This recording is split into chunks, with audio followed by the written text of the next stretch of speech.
Hi friends, welcome to our channel. గుండె నిండా గుడి గంటలు సీరియల్ నెక్స్ట్ ఎపిసోడ్లో ఏం జరగబోతోందో ఈ వీడియోలో చూసి తెలుసుకుందాం. ప్రభావతిపై మండిపడ్డ సత్యం అసలేం జరిగింది అని తెలుసుకోవడానికి ఈ వీడియోని స్కిప్ చేయకుండా ఎండ్ వరకు చూసేయండి. ప్రభావతి రోహిణి పైన మండిపడుతూ ఉంటుంది. ఆ కేకలు అరుపులు హాల్లో వరకు వినిపిస్తూ ఉంటాయి. అలా అవి సత్యం చెవిన పడతాయి.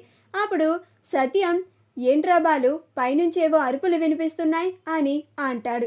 అప్పుడు బాలు, ఇంకెవరి అరుపులు నాన్న, అవి అమ్మ అరుపులే అని అంటాడు. అప్పుడు సత్యం, ఏంట్రా మీ అమ్మ అరుస్తుందా, ఎవరిని అరుస్తుంది అని అంటాడు. అప్పుడు బాలు, ఇంకెవరిని, లక్షలు మింగినోడి భార్యని, ఆ పార్లర్ అమ్మని అని అంటాడు. అప్పుడు సత్యం, ఏంట్రా నువ్వు మాట్లాడేది, మీ అమ్మ రోహిణిని అరుస్తుందా అని వెంటనే వాళ్ళ గదిలోకి వెళ్తాడు. తీరా అక్కడికి వెళ్ళి చూస్తే ప్రభావతి చాలా కోపంగా రోహిణి తిడుతూ ఉంటుంది. రోహిణి ప్రభావతి ఆగ్రహాన్ని చూసి తట్టుకోలేక చాలా భయపడిపోతూ గడగడ వణికిపోతూ ఉంటుంది. అప్పుడు సత్యం, ప్రభా అని ఒక్క అరుపు అరుస్తాడు. ఆ అరుపుకి ప్రభావతి కూడా ఉలిక్కి పడుతుంది. అప్పుడు ప్రభావతి, ఏంటండి మీరిక్కడున్నారు అని అంటుంది. అప్పుడు సత్యం, ఏంటిది ప్రభా నువ్వు చేసేది అని అంటాడు. అప్పుడు ప్రభావతి, ఇప్పుడు నేనేం చేశానండి అని అంటుంది. అప్పుడు సత్యం, ఇక్కడ రోహిణి ఎందుకుంది అని అంటాడు. అప్పుడు ప్రభావతి, అదే నేను రోహిణితో మాట్లాడుతున్నానండి. రోహిణి మన పార్లర్ని వేరే వాళ్ళకి ఫ్రాంచైజ్కి ఇచ్చింది కదా, చాలా మంచి పని చేశావు అని పొగుడుతున్నాను అని అంటుంది. అప్పుడు సత్యం, నువ్వు రోహిణిని పొగుడుతున్నావా లేక తిడుతున్నావా, నువ్వేం చేస్తున్నావో అరుపులు కింద హాల్లో వరకు వినిపిస్తూనే ఉన్నాయి అని అంటాడు. అప్పుడు ప్రభావతి, మొత్తం ఈయన వినేశారా అని అనుకుంటూ ఉంటుంది. అలా సత్యం, అమ్మ రోహిణి నువ్వు ఇక్కడి నుంచి వెళ్ళమ్మా అని అంటాడు. అప్పుడు రోహిణి, అలాగే మావయ్య అని వెళ్ళిపోతుంది. అమ్మయ్య, మావయ్య గారు సమయానికి దేవుడిలాగా వచ్చి నన్ను కాపాడారు, లేకపోతే అత్తయ్య నన్ను చంపేసి ఉండేది. ఆవిడ గారికి నేను చేసిన పని వల్ల అంత కోపం వచ్చింది. అమ్మో దేవుడో అని అనుకుంటూ ఉంటుంది.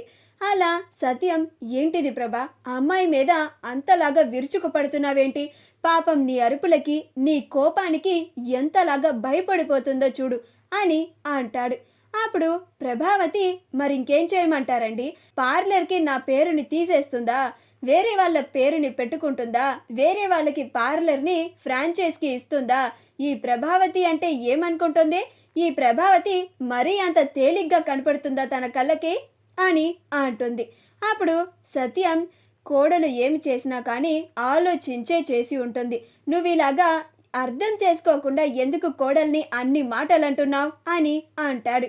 అప్పుడు ప్రభావతి, ఏమర్థం చేసుకోవాలండి, ఇన్నాళ్ళు నేను తనని చాలా బాగా అర్థం చేసుకున్నానుగా, తనని ప్రతి దాంట్లోనూ వెనకేసుకొని వచ్చాను, నేను తనని ఒక కన్న తల్లిలాగా చూసుకున్నాను, అలాంటిది నాకే ద్రోహం చేయాలనుకుంటుందా అని అంటుంది. అప్పుడు సత్యం, రోహిణి నీకు ద్రోహం చేయడం ఏంటి ప్రభా అని అంటాడు. అప్పుడు ప్రభావతి, మరి లేకపోతే పార్లర్కి నా పేరు తీసేస్తున్నప్పుడు నాకు ఒక్క మాట అయినా చెప్పాలి కదండి, ఇలా వేరే వాళ్ళకి నేను ఫ్రాంచైజ్కి ఇవ్వాలనుకుంటున్నాను అత్తయ్య అని చెప్పాలి కదా, అయినా ఇప్పుడు ఆ పార్లర్కి నా పేరుంటే ఏమవుతుందంట, వేరే వాళ్ళకి ఫ్రాంచైజ్కి ఇవ్వకపోతే ఏమవుతుందంట, మన పార్లర్ చక్కగా మన కిందే ఉండేది, ఆ డబ్బులన్నీ మనకే చాలా ఎక్కువ వచ్చేవి, అయినా మన పార్లర్కి జనాలు బాగానే వస్తున్నారు కదా అని అంటూ ఉంటుంది. అప్పుడు సత్యం, ప్రభా నువ్వు ఈ ఆవేశాన్ని తగ్గించుకొని ఆలోచించి చూడు, అప్పుడు నీకు పిల్లలు చేసింది తప్పుగా కనపడకుండా వాళ్ళు మంచిగానే చేశారు అని నీకు అర్థమవుతుంది అని అంటాడు. మా వీడియో కనుక మీకు నచ్చినట్లయితే లైక్ చేయండి, షేర్ చేయండి, మా ఛానల్ని సబ్స్క్రైబ్ చేసుకోండి, పక్కనే ఉన్న బెల్ ఐకాన్ని క్లిక్ చేయడం మాత్రం మర్చిపోకండి.